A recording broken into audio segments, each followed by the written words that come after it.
애국동지 여러분, 우리 국민사회자 손상대 교수님께서 전곡을 찔러서 말씀하신 우리 국민 세 가지 잃어버린 것을 반드시 우리가 찾아냅시다. 지금 이 시간 전국 방방곡곡에서 그리고 해외에서 이 나라를 걱정하면서 유튜브를 시청해 계시는 애국국민 여러분, 감사합니다.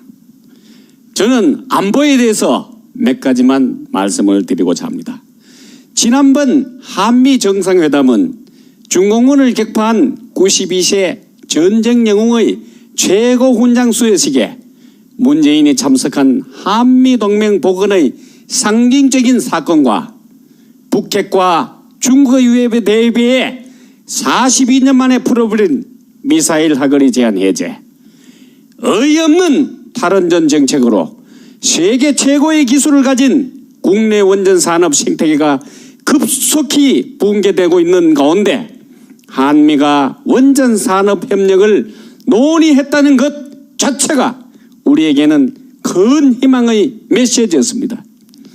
이는 대한민국 국민에게는 엄청난 크고요, 한미동맹 복원의 단초를 제공한 성과를 가져온 반면에 문재인에게는 실망과 좌절을 넘어 그가 추종하고 있는 북한과 중국은 물론 미국으로부터도 샌드위치 신세가 되는 결과를 가져왔습니다. 이러다 보니 방미 순방 결과를 자랑하려고 5당 대표 회동을 했는데도 각자 해석과 설명 과정 등등 체감 온도가 여야가 각각 달랐습니다. 그 와중에 바이든은 중국을 3번이나 거론하며 코로나19 재조사를 지시하고 중국은 중상모략 책임 떠넘기기라며 강력히 반발하는 등 미중 갈등과 긴장관계는 더욱 고조되고 있습니다. 세상이 남중국해의 안전을 걱정하는 사이에 우리의 서해 바다는 중국의 내가 되어가고 있는데도 친중 주사파 정권은 입도 뻥긋하지 못하고 있습니다. 이렇게 시시각각으로 우리 눈앞에 선택과 결심을 강요하는데 문재인은 겉과 속이 다른 말로 국민을 호도하고 아전인수격인 자화자찬을 계속하고 있습니다. 조선일보 사설에 의하면 한미 공동성명의 잉크도 마르기 전에 코로나를 핑계로 한미연합훈련은 없었던 일로 되고 말았습니다. 결국 한미 정상회담은 남북 이벤트용 쇼였던 것이옵니다. 도대체 이 나라를 어디까지 벼랑으로 끌고 가려는지 알 수가 없습니다. 전두환 대통령 회고록은 안 되고 김일성 주석님의 회고록은 되고 백선엽 장군 서거시에는 코빼기도 안 보이더니 미국의 전쟁 영웅에게는 무릎을 꿇었습니다. 국내에선 탈원전을 외치며 나무를 떼서 전기를 만든다더니 미국에 가서는 한미 원전 협력을 하고 왔습니다. 보안법을 폐지한다고 법석을 떠는가 하면 공산화로 가는 주민자치법을 만들고 중국에 나라를 팔아먹는다는 비난에도 중국인에게 95% 수혜가 예상되는 국적법 개정을 서두르고 있습니다. 우리가 중국의 속국입니까? 도대체 뭐하는 짓입니까? 4.7 재보선 시에 반짝 반성하던 척하던 부동산 문제는 도로 제자리로 돌아갔습니다. 한술 더 떠서 민주당 부동산 특위가 등록 임대사업자 제도를 사실상 폐지하는 부동산 대책을 내놨습니다. 세입자만 골병들 주택 임대사업 제도 폐지는 제2의 임대차 3법이 될 것이 뻔합니다. 국민이 잘 사면 안 됩니까? 왜 아파트 한 채 가진 것이 죄입니까?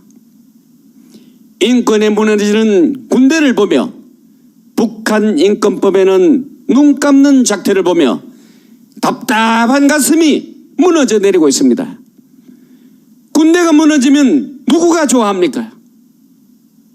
세금을 자기 호주머니 속 지갑이냥 5년 내에 펑펑 뿌리고 청년 1인당 2,700만 원 빚을 떠안긴 이 정권이 청년들의 미래를 앗아갔습니다.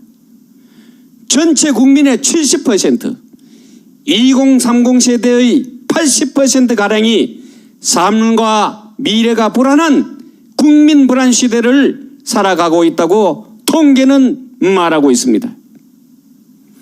이래가지고 청년들이여 야망을 가져라, 희망을 가져라 말할 수 있겠습니까? 조국 사태 이후 2030의 분노는 하늘 끝까지 치솟아있지만 그것을 담아낼 그릇은 부족합니다. 김여정의 한마디에 즉각 반응해서 대북전단 금지법을 만들면서도 국민의 아우성에는 눈을 감았습니다.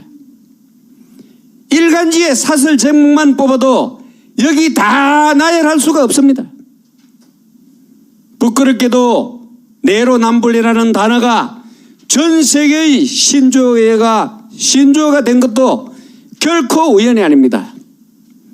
나라가 이러한 사정인데도 정작 제동을 걸고 투쟁을 해서 나라를 바르게 해야 할 국힘당은 4.7 재보선 결과에 취해서 제대로 된 역할을 하지 못하고 있습니다. 아쉽게도 4.7 재보선 결과는 국힘당이 잘해서 라는 대답은 3%밖에 되지 않고 국민의 60% 이상이 집권당이 잘못해서라고 말하고 있습니다. 정신 차려야 합니다. 다행한 것은 바람의 방향이 크게 바뀌었다는 것입니다. 당대표 선출이 한창인 지금 탄핵의 부당성을 외치며 1150만이 참석했던 광화문 애국 세력을 극으로 몰면서 요즘 좌우 언론 할 것 없이 탄핵 세력들이 총동원돼 리틀 유승민인 이준석을 띄우며 당의 정체성도 중도를 표방하고 나섰습니다. 이제 우리는 역할을 분담할 때가 왔습니다. 중도는 국민의힘이 알아서 세력을 확장하고 우파는 우파를 대변하는 세력으로 뭉치고 거듭나고 대안을 마련해야 할 때라고 생각합니다. 더 이상 국힘당을 믿고 우리를 대변하지 않는다고 발을 동동 구르며 있을 수만은 없습니다. 이제 대선이 얼마 남지 않았습니다. 이번 대선에서는 반드시 이겨야 합니다. 이번에 승리가 있어야 이 나라가, 이 국민이 살아납니다. 우리가 왜 이 자리에 있습니까? 우리가 왜 가진 고초를 겪으며 이 나라를 건설했습니까? 이제 살만한 나라를 만들어 후손에게 물려주나 했더니 도둑이 들어와 차지했습니다. 누가 이 도둑을 몰아내야 합니까? 우리의 희망인 젊은이들, 이 젊은이들에게 미래를 보장하고 배나라를 수용하며 자유의 가치와 그들의 분노를 담아낼 수 있는 정상적인 대한 세력을 빨리 만들어야 합니다. 그것이 이 시대가 주는 마지막 사명입니다. 비록 짐이 무겁고 길이 힘들더라도 우리는 함께 해내야 합니다. 우리는 함께 해낼 수 있습니다. 함께 해냅시다. 우리 다 같이 승리의 그날까지 다시 한번 다짐합시다. 나가자! 싸우자! 이기자! 감사합니다. 네, 수고하셨습니다. 우리 김수열 회장님의 연설, 주옥 같은 연설 내용도 좋지만 싸우자, 이 기자. 이야, 나 송 기자입니다.